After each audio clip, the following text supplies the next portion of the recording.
Hi everyone, কেমন আছো সবাই? আশা করি সবাই খুব ভালো আছো এবং সুস্থ আছো। আমিও খুব ভালো আছি এবং সুস্থ আছি। আমি মিষ্টি বৌদি, আমার চ্যানেল অনেক অনেক স্বাগত আর অনেক অনেক ভালোবাসা জানাই। তো বন্ধুরা চলো, আমি এই যে জীবনে ফার্স্ট বাজার টাজার করে নিয়ে এসেছি আর তাই তোমাদের সাথে শেয়ার করছি, একটু দেখে নাও। আর বাজার টাজার রাখার পর দেখো আমি বাসি ঘরটা একদম মুছে ফ্রেশ করে নিতে চাইছি, কারণ ঘুম থেকে ওঠার পরে কোন কাজটা করবো আর কোনটা রেখে দেবো সেটা আমি ভেবে পাই না। সবার আগে ঘুম থেকে উঠে রান্নাঘরেই আসতে হয়, এসে আমার রান্নার জোগাড়টাই করতে হয়। তার জন্য আমি সবজির বাজারটা একবারে কাল আমি বাজার করে নিয়ে এসেছিলাম, তো সেই বাজারটা পুরোই রাখা ছিল, তাই জন্য প্যাকেটটা ধরে নিয়ে এসে তোমাদেরকে একটু দেখিয়ে দিলাম কি কি বাজার করেছি। নিয়েছি হচ্ছে গিয়ে 2 আঁটি শাক আছে, ঝিঙে আছে, কচু আছে, আছে তোমার আর কি আছে উচ্ছে, করলা, এগুলো সব রয়েছে। এই সমস্ত বাজারই করে নিয়ে এসেছিলাম। তো আসলে বাজার করাটা আমি যদি মেয়ে মানুষ বাজার করে না, অনেক কিছু বাজারটা করতে হয়। ছেলেরা বাজার করলে সেরকমভাবে গুছিয়ে সবাই করতে পারে না, আবার অনেকে সবাই গুছিয়ে কি সুন্দর করে বাজার করতে পারে। যেমন আমার বাবা ছিল, অনেক সুন্দর বাজার করতো, বাবার মতো বাজার জীবনও করতে পারবো না, এত সুন্দর করে গুছিয়ে বাজার করতো, মানে তোমরা না দেখলে বিশ্বাসই করবে না, জানো তো। এখন তার বাবা নেই, কী করে আর দেখাবো তোমাদের, না হলে আমি দেখাতাম যে দেখো আমরা মেয়ে মানুষ হয়ে এরকম বাজার করতে পারি না, বাবা যা বাজার করে দিয়েছে এত সুন্দর। আমার বাবার বাজার করাটা একটা প্রচুর নেশা ছিল, মানে প্রত্যেক দিন খায় না খায় মানে বাজার এক ব্যাগ করে দিত, 400-500 টাকা করে। আর এখন সবজির দাম জানো তো কেমন, দ্বারা আগুন পুরো।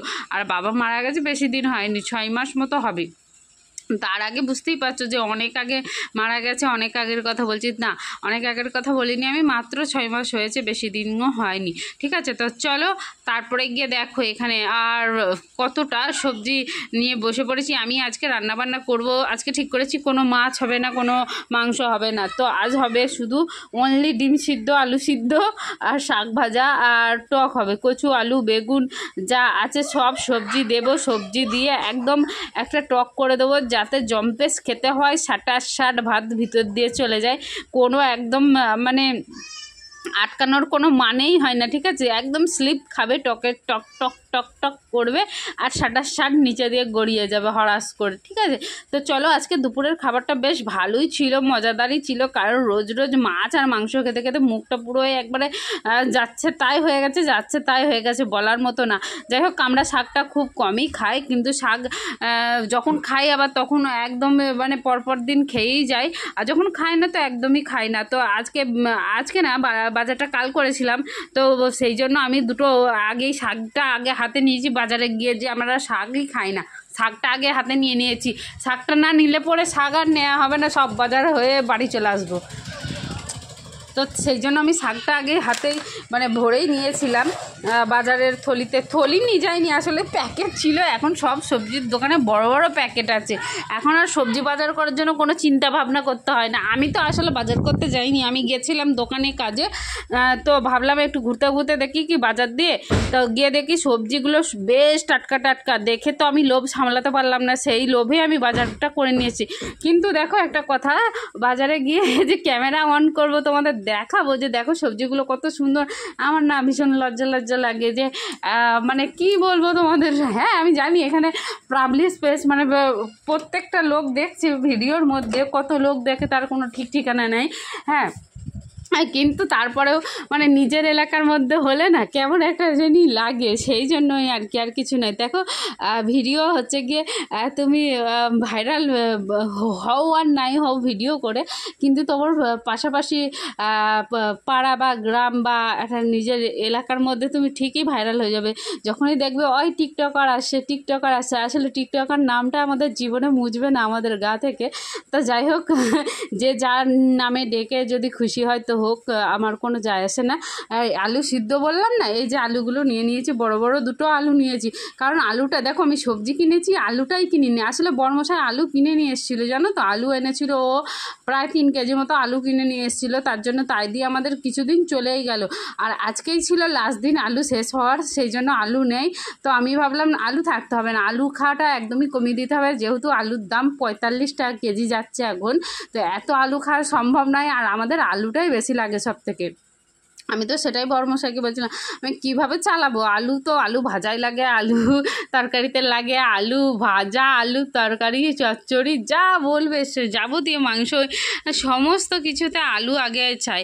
তো যাই হোক, আলু চাই বলেই তো চাইলেই তো আর সব কিছু পাওয়া যায় না। তো এই যে এর জন্য মানে খাটতে হবে, খাটনি করতে হবে, তাই না? আলু আর সত্যি সত্যি খাটনি করার মতো অবস্থা নেই, মানে আর খাটনি করতে পারবো না, আলু খাওয়া কমিয়ে দেবো, ঠিক আছে? আলু খেয়ে না, যত কম খাবে ততই ভালোও থাকবো, শরীর ভালো থাকবে। আর যাই হোক চলো, এখানে শাকটা ভাজতে হবে, তার জন্য আমি পেঁয়াজ কুচি আর রসুন কুচি দিয়ে দিলাম আর একটা শুকনো লঙ্কা। এই যে বারে বারে ঝুঁকে ঝুঁকে কাজ করতে হয়, আমার যে মানে কী কষ্টটা হয় তোমাদেরকে কি বলবো, এত ঝুঁকে ঝুঁকে কাজ করা মানে অসম্ভব ব্যাপার। এমনি কোমরে মানে আর কি লাগে, কোমরের যন্ত্রণাটা ভীষণ হয়।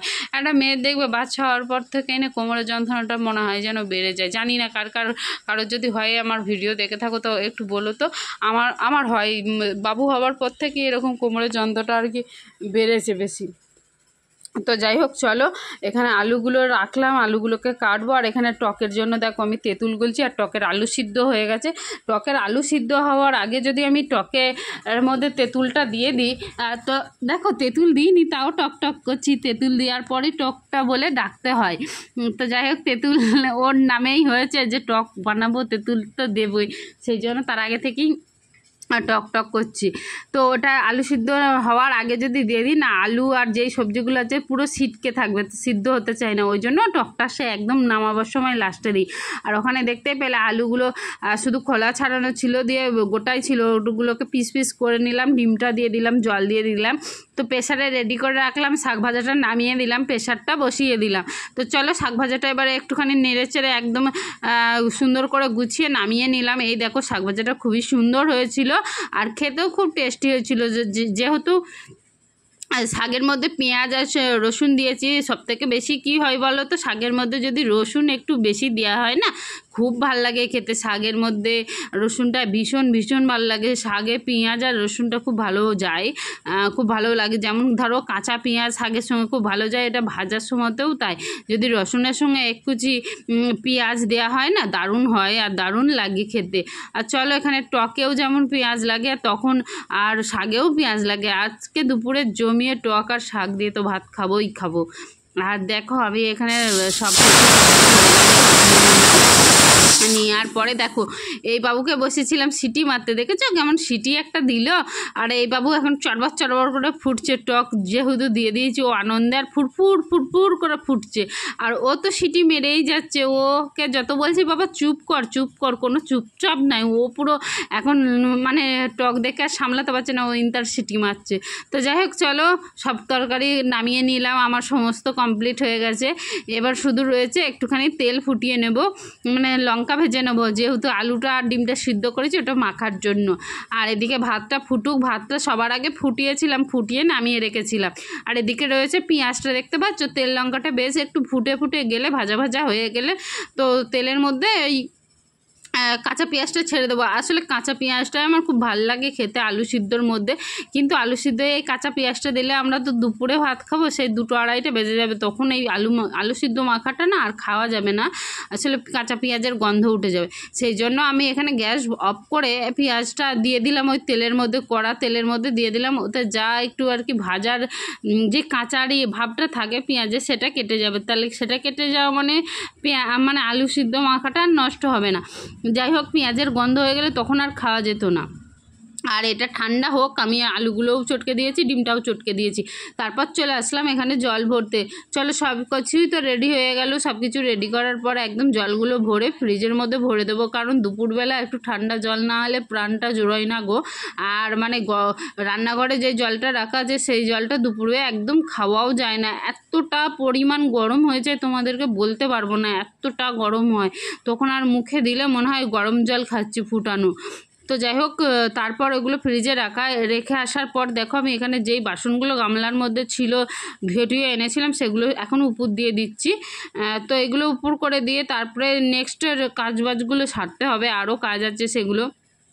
চলো, যেই বাসনগুলো রান্না করেছিলাম সেগুলো গামলার খালি হওয়ার মাত্রই একবারে গামলা আবার ভরে দিলাম। আর এখানে দেখো আমার ভাতটা হয়ে গেছে, ভাতের ফ্যানটাও তো ঝরাতে হবে না কি বলো তোমরা? সবশেষে আমার রান্না প্রায় কমপ্লিট হয়ে গেল। চলো এবার এই সব গ্লাস এই সব রয়েছে এগুলো গ্যাসটা একটু মোছামুছি করে নেবো সুন্দর করে, তাহলে একদম আমার রান্নাঘর চকচকে হয়ে যাবে। আর আমার নিজেরও খুব ভালো লাগবে, কারণ দেখো রান্না করার পর রান্নাঘরটা যদি পরিষ্কার না করি একদমই বাজে লাগে দেখতে, তাই না? তো রান্না করার পর যদি আমি ঘরদোর একদম সুন্দর করে চকচকে করে দিই, মুছে টুছে নিই, তো খুবই ভালো লাগে দেখতে। আর এদিকে দেখো আমি ভাবলাম কি এটা মোছার আগে আলুটা সিদ্ধটা মেখে দিই, কারণ এটা ঠান্ডা হয়ে গেছে, প্রায় হাত দেওয়া যাবে। সেই জন্য দেখো আমি মাখা করে দিচ্ছি একদম সুন্দর করে ঝাঁকানাকা স্টাইলে। আর চলো, আলু সিদ্ধ মাখা দেখে কারো কি লোভ লাগছে? আমার তো এই আলু সিদ্ধ মাখাটা দেখলে আমার মনে হয় ভাতে যে মার থাকে না, ওই ভাতগুলো মনে পড়ে জানো। এখন তো আর ভাত খেতেই পারি না, আগে জলখাবেলায়